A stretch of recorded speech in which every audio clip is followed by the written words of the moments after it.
So, here is a take on how you should develop your mindset apart from the technical skills that we usually learn for our job and for our daily life. There is something which is very weird, something which is not easy to capture and explain, and it is about resilience. But how do you actually build resilience? We know the word, we know what it means, but how do you work on it? Suppose you are sitting in an interview, you know that you are just going to, your skills are just matching 50% for the job description, but you still apply.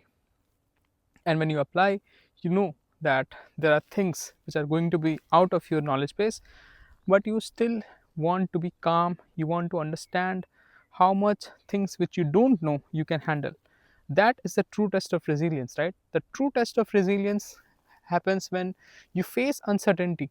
You have no idea what's coming, you have a plan, you have a game plan, you start with some preparation, but you don't exactly face the challenges that way. The challenges have some parts which you can handle, and there are some parts which you can't, things which are totally new to you, but you still face, and you try to prove yourself that, and you stop giving up. You stop giving up not because giving up is difficult or hard, because this challenge is just a practice. This challenge you are currently in is a practice for the next challenge. You fail your interview, you apply for the next interview, you will automatically be better in the next interview.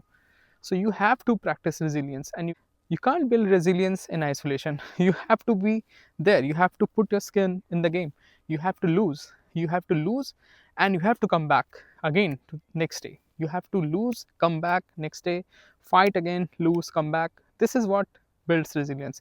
Resilience cannot be built on technical knowledge. Resilience is more like an attitude. And I think that a lot of people who are very, very technically smart, decent, still fail at mindset issues.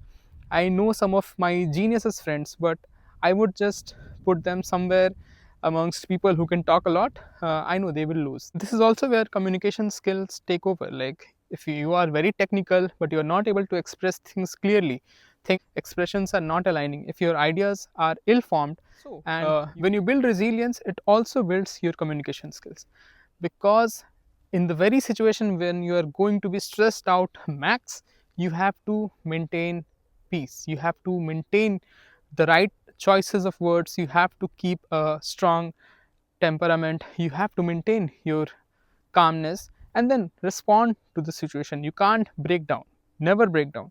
You are never. And this is where people who are not that much qualified or technically educated, when who are very strong mathematically or in coding and whatever technical knowledge they are fighting for, they fail to express clearly their ideas and intent.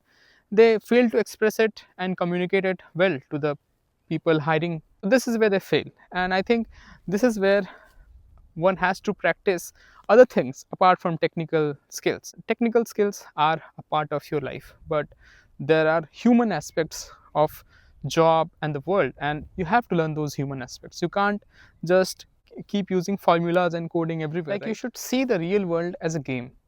This game has certain rules. There are some parts which you can solve with your technical abilities. There are other parts which you cannot solve with just technical abilities. It is where you have to understand that there are things at work. There's psychology, there is mindset and attitude, and of course communication skills. So technical skills alone are not at all going to be sufficient in the future, because AI is there. Always. But next, think in terms of game theory. So game theory says that when there's a limited resources, there are two strategies to win. One is cooperation and the other is competition. Competition happens when there's a finite amount of things and you have to win it, either you or them. That's where competition takes over.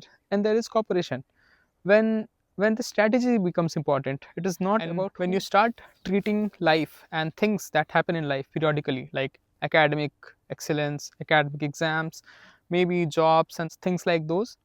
You would understand that in a game you don't always win because of your purely because of your hard work. There are always some factors you have never thought about.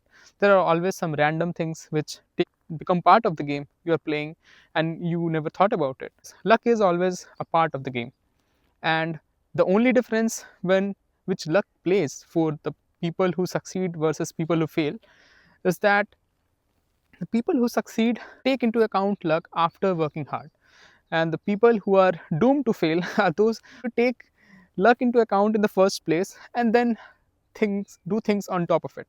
So always know that you may put a lot of effort and hard work, but even after 80% of the hard work there is some slack. There is 20% chance where luck either may play in favor of you or may not play in favor of you.